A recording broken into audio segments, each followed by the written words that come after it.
Hey everyone, Radhe Radhe. My name is Ayan Pasha, and today we'll be learning about the major components that are involved in the whole Kubernetes architecture. In the previous video, we tried to cover what do we mean by the Kubernetes and why is it used for, as if I'm explaining it to my own kid.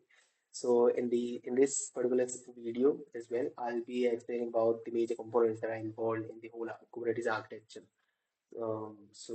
I'm actually making a new playlist, building up a new playlist, a new course about explaining all the major difficult topics of Kubernetes and the cloud native stack. And if I'm explaining them to a 5-year-old or 10-year-old kid in nearly 5 to 10 years. So let's take another example. In today's video, we'll be explaining about the Kubernetes components, major components like the worker node and the master nodes, Kubernetes server, scheduler, and kubelet, and various other components as well. So in this particular example, let's just say, um, let's take another festival.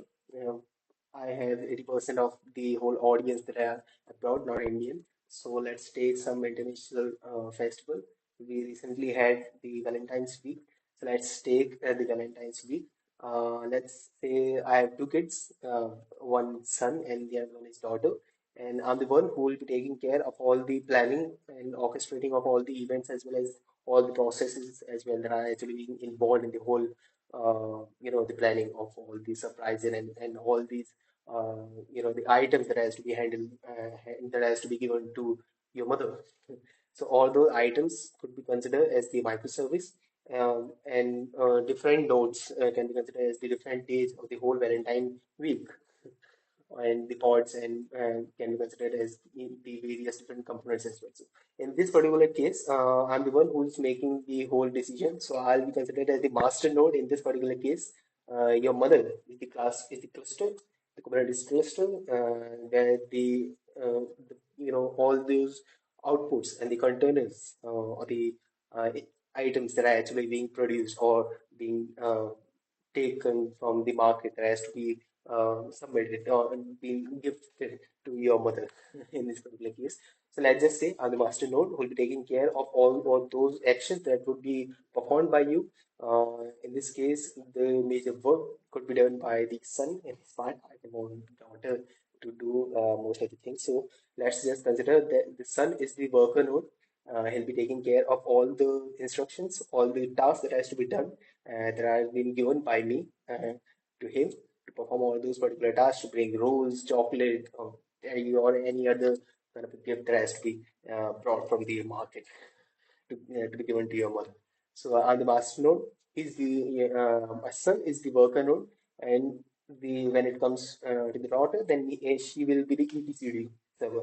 Etcd is actually responsible is etcd is kind of a database server which is responsible for storing all those logs, all those particular tasks that has to be, and like if I have handled some kind of an task to my son, so he will have to get it done in any particular certain time. That would be checked and entered in the database by the help of the etcd server on the etcd server, and etcd server will be reporting to me if all those particular tasks has been done or not. And I'll be having various different roles as well. The father as well as I'm also the husband in this particular case, so I'll have to take care whether the kids are getting the rewards or not, they are getting motivated or not, and at the end of the whole task, the gifts of the whole planning is actually being taken care of perfectly. That whole task has to be done by me. So I'll have be having different roles, whether it's about scheduler. Scheduler is kind of a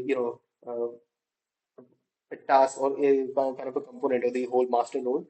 Master node that will be taking care if any particular service has been failed, if any particular service has been failed or haven't been done that perfectly, then it could be done in a much better way. So in that way, scheduler would be used to reassign or reschedule that particular task and instruct and to do that particular task again, or either that has to be taken care. Like before Rose Day, I'll have to instruct him to get me a rose in the morning so that I can handle it to her, to his mother.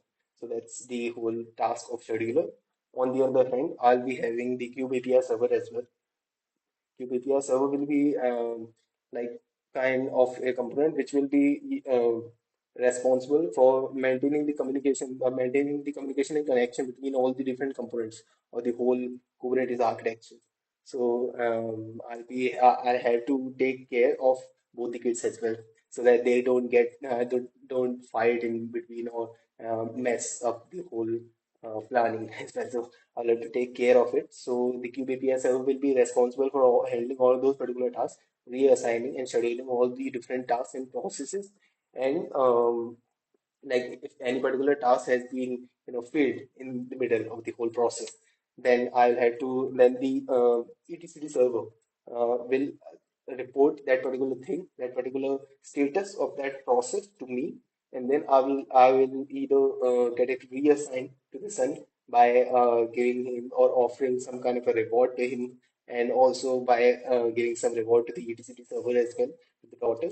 etcd server has been made by daughter because mostly boys doesn't know that much about like what does their mother or other people knows about the what they want as in the form of the gift. So daughters usually knows about all those particular stuff. So that's why etcd servers also keep keep the whole history or keep on the whole track of the logs, as well as all the histories and the status and the result of whatever they have got in the history. So they can assign and they can give kind of the suggestions to the master node as well, so that they can perform that particular task much more efficiently.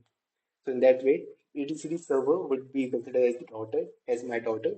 Worker node would be my son, and I'll be the master node. Who'll be having different roles like the scheduler cube API server as well. And my son, that is the worker node, he's having the two different roles as well. One is the kubelet. Kubelet is responsible for taking all the instructions from the cube API server and then deploying and maintaining all those particular containers. Containers are actually the items that I assign him to get from the market or get them ready or produce or generate different kind of the items and deploy or like send them to your mother. So that's the work of the kubelet. And the other one is the kube proxy. Kube proxy is responsible for maintaining the communication between the different workers node for worker nodes in different, in different nodes as well. So like for example, on chocolate day, worker node like the major task of the for these particular components would be same, but the task that would be done on that particular day would be different. Like the major role would be same, but the task would change accordingly.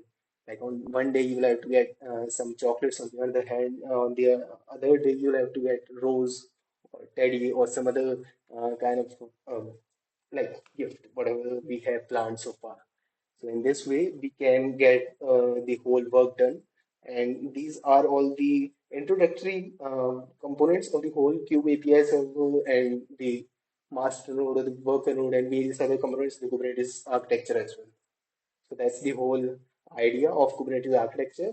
The later video, I'll be explaining and diving deep into each and every particular component of the Kubernetes architecture as well.